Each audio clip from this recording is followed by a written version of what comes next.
This is the Reluctant Leader podcast, created because, through no fault of your own, you've become one.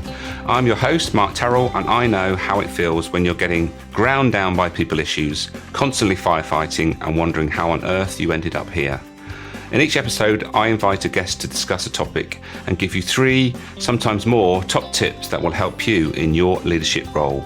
They are experts in the field, and you'll find out why they do what they do and what took them down that path. For more resources to help you on your leadership journey, check out thereluctantleader.academy, where you'll find details of how to join the Reluctant Leader Success Path. So let's see who's in the hot seat this week.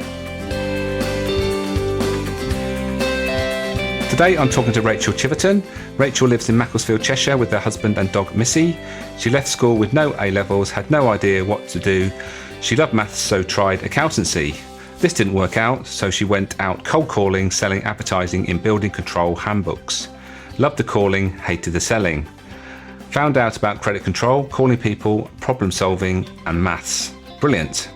Rachael went on to become a corporate credit control trainer, training herself into redundancy 4 times. After the 4th time, Rachael decided her motivation was helping small businesses get better, not big businesses to get richer. So in 2013, she founded her company helping business owners to get control of their time through reviewing their processes, software and systems. Hope you enjoy this chat we had about getting stuff done, and I'll catch you all on the other side.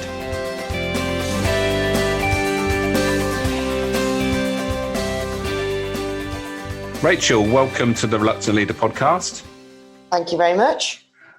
We are going to be talking about getting things done, which I think with most business owners is going to resonate because there's certain times when we just probably should be doing things that we're not doing things. But before we get stuck into that, I always ask all my guests the same question, and that is, why do you do what you do, and what was the pivotal moment that took you down this path? The reason I do what I do is I'm passionate about creating time to spend with my husband and my dog. And I, when I was looking at what I was doing, I was spending, after setting up my business, so much time doing things twice that I didn't need to do twice. And so I decided that I would help other people not to do things twice. And that meant that I could free up my time to take my dog for long walks. And my pivotal moment for this was actually at a for networking meeting when a member came to me and said, Rachael, you're organised, you're process-driven, you're focused, all your meetings always finish bang on time, so you obviously have time management.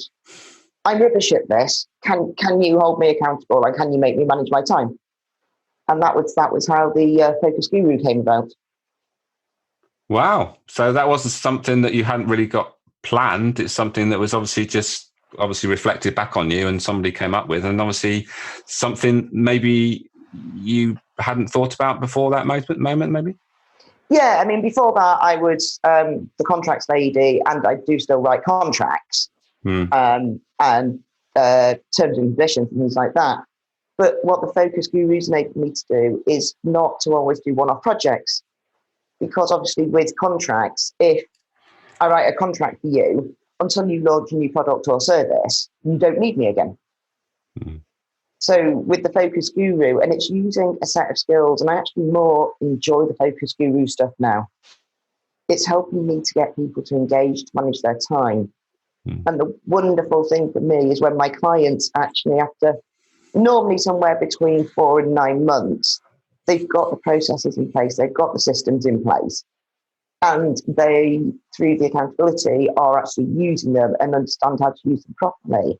And at that point, that's the point when they say, I don't think I need you anymore. And that, for me, is the best phrase someone can tell me when they've worked with me. Because if you've got into that place where you're so organised and you've got so much of your time back, you've got your evenings back, you've got your weekends back, then that's where you should be. And that's what running your own business is all about. Yeah, absolutely. And I think from my experience that people go into business to probably because they've got a passion for something.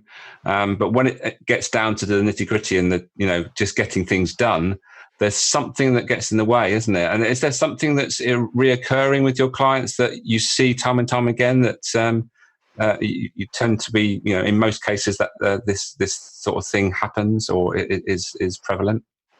The most reoccurring theme I see in my clients is they don't know what they don't know. And they don't know what software is out there to help them. They don't know how they can, what there is that will be able to help them get back this time. I had a lovely testimonial where someone said, Rachel helped me when I started my freelance consultancy business. She listened carefully to my needs, understood how I worked, identified the software which I needed to keep me working efficiently, effectively, and got me set up and trained on systems that I would never otherwise have heard of. Invaluable. So the recurring thing for me is you don't know what you don't know. Yeah. And you until you analyze it, you don't know where you're wasting your time. One of the biggest things I work with my clients is I take them on a journey to go to the supermarket if they don't do online shopping. Taking you on a journey. So a standard journey, one of my clients, he's got a 6-month-old child. He's daddy daycare 3 days a week. And on those 3 days, that's when they do their shopping. So I said to him, right, take me on your journey.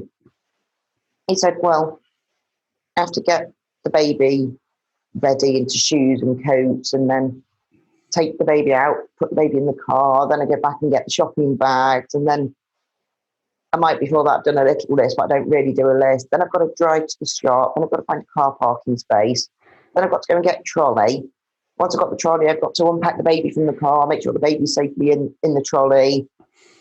Then I've got to go up and down every aisle to find the things I need on the list or things that take my fancy. Then I've got to go to the checkout, got to take everything out of the trolley, got to wait for it to be scanned through, got to put everything in a bag, got to take the trolley back to the car, unpack the bags, unpack the baby, take the trolley back to the trolley park, get in the car, get out the car park, drive home, find a car parking space, unpack the baby, unpack the bags, take everything out the bags, put them back in the cupboards. And I said, and how long is this taking you? About 3 times a week to do 3 shops. And he said, well, probably 3/4 an hour to an hour and a half each time. Right, and you charge for your time. So if you could get someone to bring the shopping to you, and a lot of them now do it without bags, so they just come in crates. They take the crate all the way to your kitchen. So all you do is you take the stuff out of the crate, put it on the side, and then put it away in the cupboard. How much time would that save you each week? And he was like, that's amazing. Because he hadn't thought about that way of saving time. So I'd encourage your listeners to think about things like their shopping journey. Yeah. Well, the thing that sprung to mind when you just said that is it's habits, isn't it? It's about what we habitually do, and we just get into a routine of doing. So I guess a lot of it is just getting out of bad habits. It is. A lot of it is getting out. And I wouldn't necessarily call them bad habits, but it's about changing mindset. So one thing that I, myself and my husband do is we now do all of our vegetable prep on a Sunday together, and we store it in airtight containers in lemon juice in the fridge until we need it. Now, what that's done is, one, it's given me time back with my husband. It gets him helping out with the food prep, and it saves me on a weekday a good half an hour or 3/4 an hour of prepping veggies every day. So that's half an hour, 3/4 an hour. I've got time that I can spend doing what I want to do. So it's not just about business, although, yes, I do help people with business. It's about reviewing everything you do and why you do it that way. Yeah, and when you say mindset, is it really about actually just stepping back sometimes? So, right, is this a good use of my time? Am I doing it efficiently? And I guess that's what you're doing. You're focusing, when you say focus guru, you're focusing on the detail that actually they're probably not able to see because they're so close to it. A lot of people, as I say, people focus on what they class as their work hours and how it can make work hours more efficient. Mm. It's like, yeah, it's good to do that. It's good to focus on that. But where else can you save and make time more efficient? What else can you do to make your life happier, to make you feel happier, to get yourself to that place that you want to be? There's systems out there. You can automate things and the business side of things. You can pay for software to do that. But as well, part of Focus Guru is we identify the software you need. But as my testimonial says, it's then training you on it. Because how many of your listeners are paying for software that they're not using to their full potential because they don't know what the potential is? Absolutely, and I'm as guilty as anybody else. I was, I think I pay, I think about £12-13 a month to use Office products, and I'm probably not getting anywhere near the value from what's available to me because I don't know, we just don't investigate, do we? But I suppose if we just took the time just to think, well, what actually can this offer me? Just investing a little bit of time up front would possibly save an awful lot of time in the long run. And also it can save you from double spending. I mean, Office is a prime example. I don't know which Office you've got, but if you go for the full Office 365 package, within there is a task list, within there is a CRM, within there is so many tools. And everyone goes, oh, I'm on 365. What do you use? I use Outlook. I use Excel. I use PowerPoint. I use Word. Right. What do you use for CRM?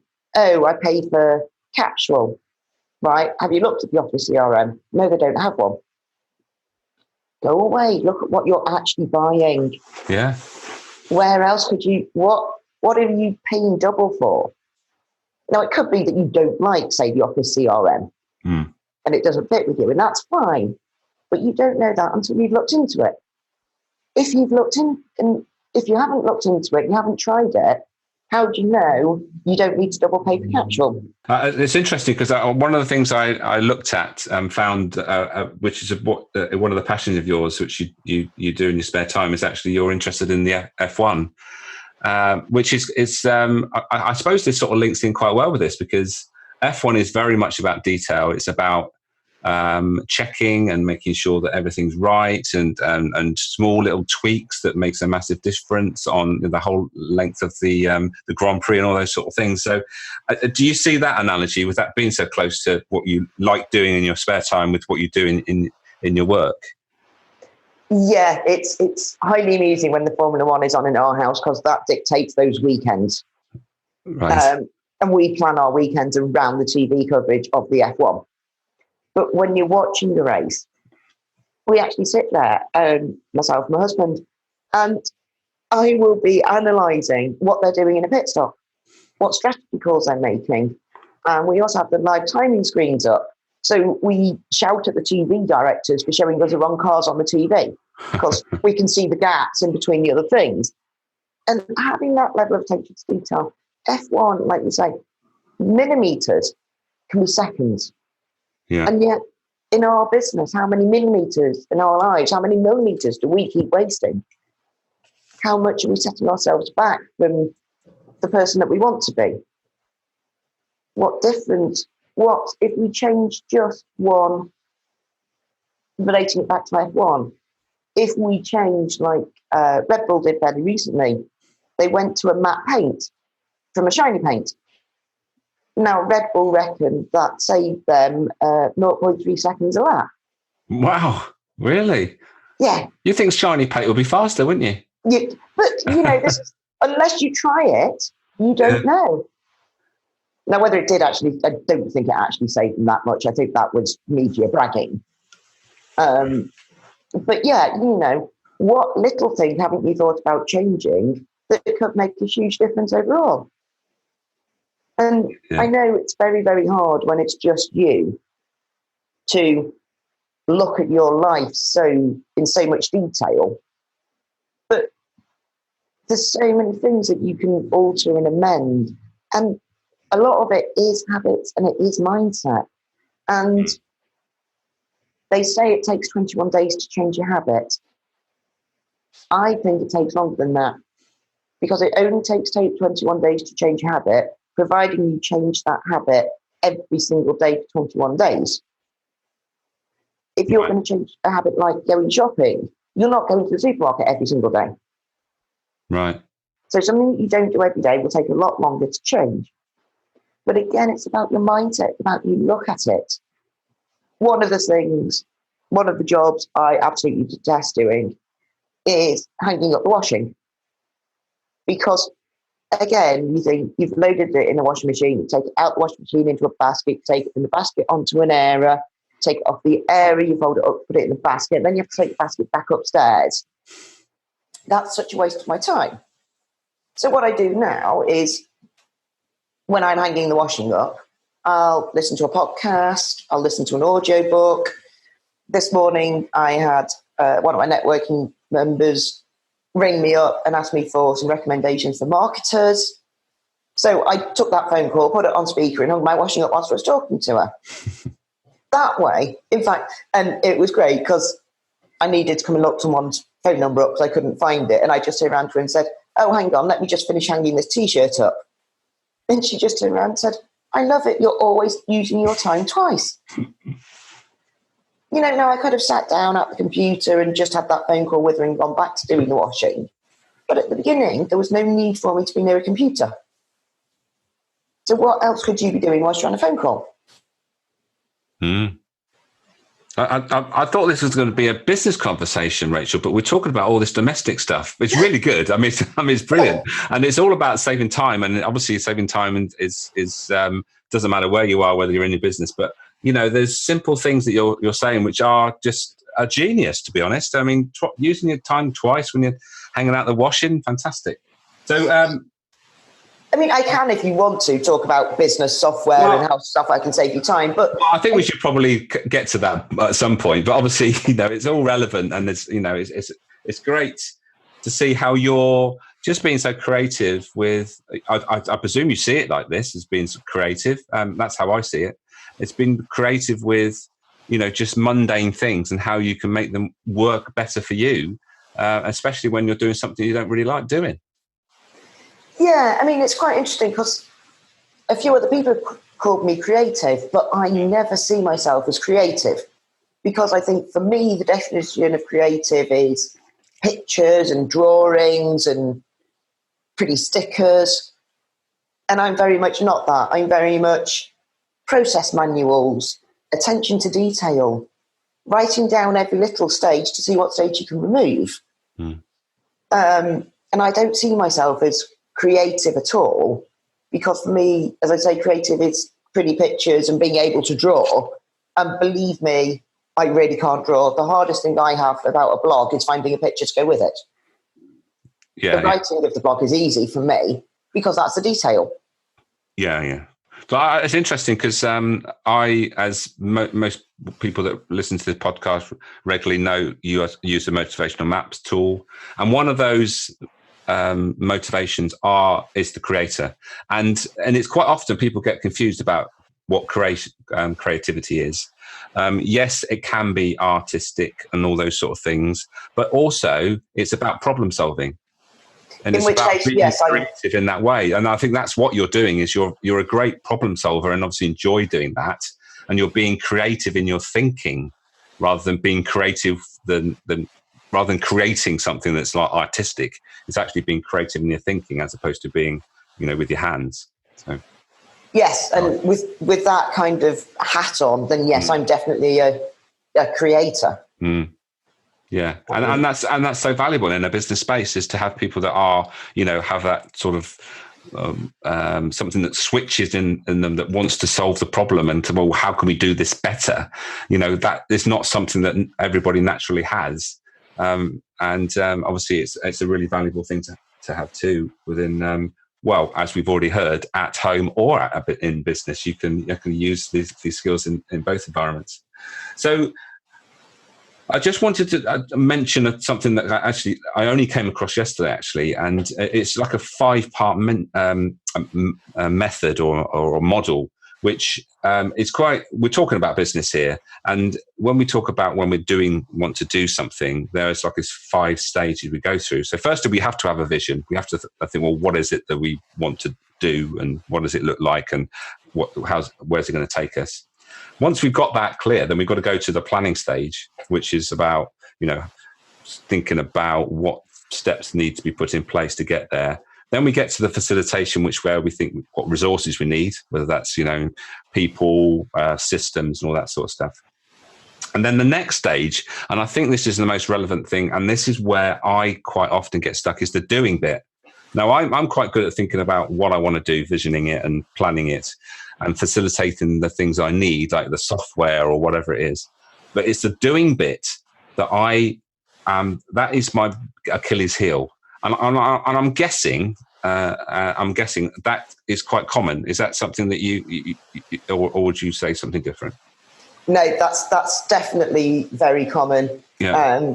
You've just got me thinking. I did a blog back in June, and the title of that is "Perfection has to do with the end product, but excellence has to do with the process." Right. Yeah. And the process starts with the doing, because until you do something, you can't review it. And until you can review it, you can't perfect it. And until you perfect it, you can't make the right decisions. And the graphic I got for that is very similar to your stages here. Yeah. And that is a graphic of idea to do, doing, done. And most people get stuck at the doing and quite often don't get the done. And it's because we get overload. And we do get masses of overload. We get loads of ideas and squirrel here and squirrel there and this and that. And you've got clients coming at you, and you've got your admin to do, and you've got your marketing to do, and you've got your suppliers to find, and you've got all of this, and it's just all overloaded in your brains. So one thing that I work with a lot of my clients to do, and I actually have sat in front of me now in my office, is I have one whiteboard with 4 sections. The top right is high intensity, high time. Top left is high intensity, low time. Bottom right is low intensity, high time. And bottom left is low intensity, low time.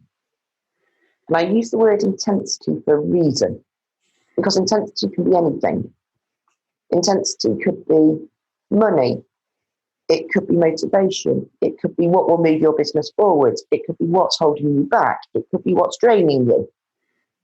So I use the word intensity because that's about how it makes you feel, how it drains your energy, how it impacts your business. You put into intensity whatever you want, interpretation-wise. And then every morning I do a brain dump. I do a brain dump onto Post-it notes, and I put those Post-it notes in one of those 4 sections. And my aim every week is to do at least 2 high-intensity high times and at least 3 low-intensity low times. And I probably get 3 to 5 high-intensity low times done in a week. And I leave the Post-it notes on there and I tick them off. And the things that you find that you tick off, you tick them off and then you go, I actually haven't realised I've done that much.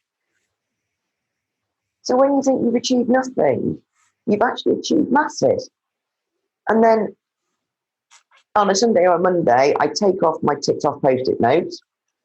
I put more Post-it notes up there and I move some around, because as you tick off your high intensity high times, other jobs will then become high intensity high times, or jobs that were high intensity high time, because the jobs that you've now got might now be high intensity low time, for example. And things move within your priority list. And to get things done, you need to understand that things shift and things change. But just have your goal of doing at least 1 from each section a week. Start there and then build it up to 2, 3, and 4 as you get to acknowledge and understand quite how things happen. So when you say low and high time, does that mean the amount of time you're going to spend? So a low amount of time or a high amount of time? So yeah, that's the way. Yeah, that's the way I work it. Yeah. It sounds a great system. I'm sure many people listen to that were thinking, yes, that's what I need to do. But whether we actually do it again, that's the thing. Well, if you're listening to this and you want to do it, get hold of me on social media. Yeah. Say, you've heard it on here and you're going to do it. And then a week later, whichever way you contacted me, I'll come back to you on social media and say, have you done it? And there's a great example of accountability, which is one of the things that you mentioned earlier, accountability. So that's what a lot of us need, isn't it? It absolutely is. And also, as soon as you put it out there, you're more likely to do it because you're making yourself accountable. Even just by writing something down, you're making yourself accountable more than it just being in your head. But as soon as you put it out there for someone else to see, whether it's in a one-to-one email or whether it's on social media, Facebook, Twitter, wherever, as soon as you've done that post, you're going, I've told people I'm going to do this. I really ought to do this. I better get this done now, haven't I? Yeah. And so your brain is then going, do this job, do this job, do this, do this. And whilst your brain is telling you to do it, you then turn around and go, I've done that. And whenever you say I've done that, I've not yet met a client or a person who can say, I've done that and not smile.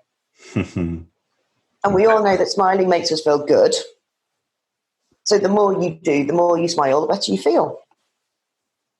Yeah, fantastic. I just need to go back to that model I was describing when I got to the doing bit, because that was some of the most observant listeners would have probably thought that's only 4 parts. The last part, which I didn't mention, which is so often and most important, because you sort of mentioned it, is the checking bit. So once you've done something, you can then check it, and then you start the process again by then obviously looking at whether it needs improving, amending, or just basically binning and starting again. So the checking bit at the end is really important, isn't it? Yeah, and again, the checking bit is very much part of accountability as well. Because I would say get yourself an accountability partner, but do not make it your best friend. Because if you turn around to your best friend and say, will you do me, my accountability partner, on a Monday, I'll tell you the 3 key things I'm going to do this week. And on a Friday, give me a call, make sure I've done them. If you use your best friend will turn around on Friday and go, did you do them? You'll be like, well, no, because I had this possible prospect that I needed to send a quote out to, and I had this great marketing idea, so I did that instead, and that's going to generate me so much money, and this, that, and the other. And your best friend's going to turn around and go, well, look, you've been really productive, so it doesn't matter you didn't do those things. Whereas if you make it another business person, they will go, yeah, but you said you were doing these for this reason. Why? What got in the way to stop you? Why were they more important than what you said were important on Monday?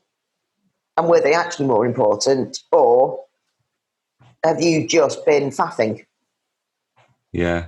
And obviously we're talking about excuses here, aren't we? I'm sure in what you're doing or what you do on a day-to-day basis, you've had some classic excuses that have, and I'm sure there's ones that keep coming back and back time and time again. But what's the one that stands out as the most maybe unique one that you've had to actually call out as being maybe a bit of BS?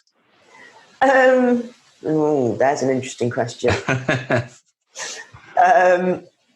There are an awful lot of excuses, and I think rather than saying one that I've had from clients, I think I would just say mind your mindset. Because so many people will turn around and said, oh, I couldn't, or I didn't, or this just happened. And it's like, yeah, but if you actually think about what you're saying, I couldn't is a negative. So if anyone says I couldn't or I haven't, anytime we use the word not, our brain focuses on that. And so if you say, oh, I've not managed to get this marketing analysis done this week because my computer went down. Like, fine. Can you not get your analysis on your mobile phone? Well, yeah, but didn't think about that. Well, why didn't you message me at the time and say, I've got this issue, what can I do differently? And this is where excuses need accountability partners. Because the minute you find yourself doing something negative in your head that's going to prevent you from doing something, you need to get hold of that person. I've had a nightmare with my computers recently, as you're aware. I ended up on 1 week having to wait in for like 4 different deliveries, of which one was a new laptop. And then I had to wait until my IT guy came to swap the hard drive out my old laptop into my new laptop before I could access things. But I could still do my email because that was on my phone. I could still do my social media because that was on my phone. I could still do my accounts because they were on my phone. I could still do my planning because that's on my phone.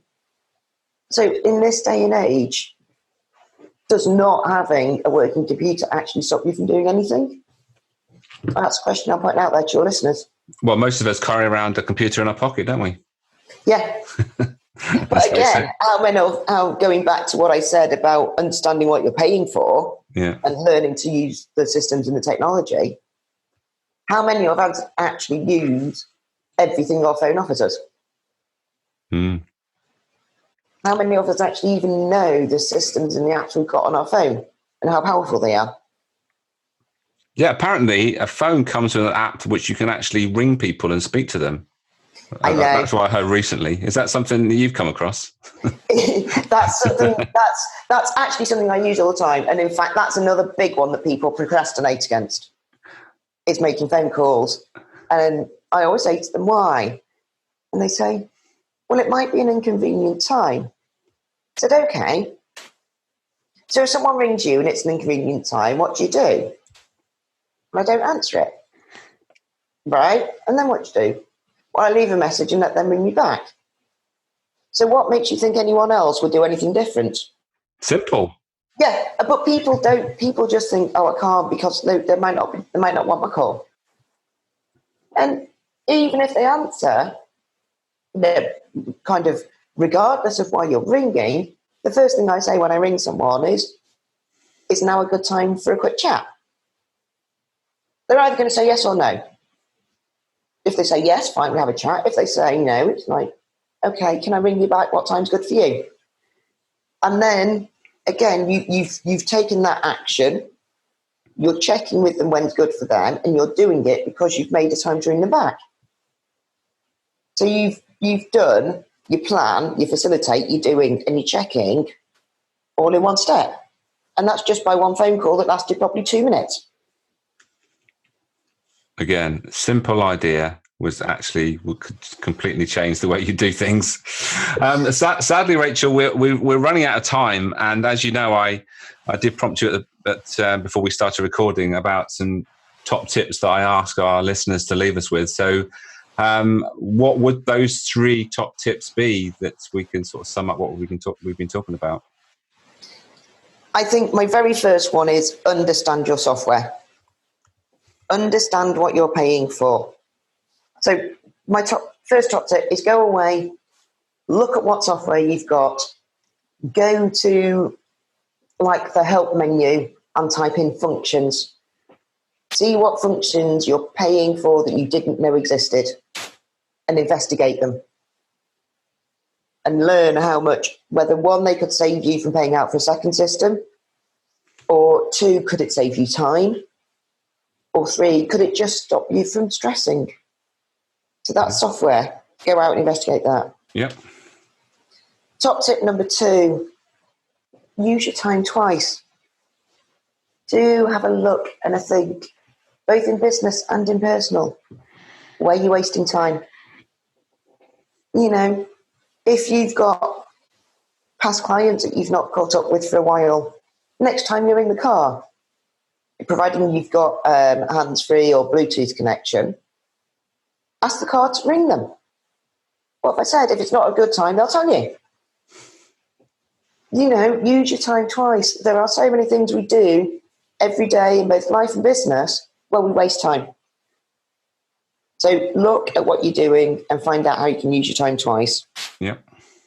And my third one is definitely get an accountability buddy who isn't your best mate or your sister.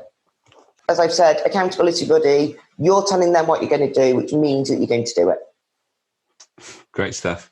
Rachael, thank you for a jam-packed, high-value half an hour. And if anybody has listened to this for this 30 minutes and not taken out and taken away something that's going to save them time, well, I don't know. I don't know what they've been listening to, because it's great. Fantastic. So thank you for your time, Rachael. I will hopefully catch up with you very soon. Brilliant. Thank you very much for the opportunity. Well, Mark.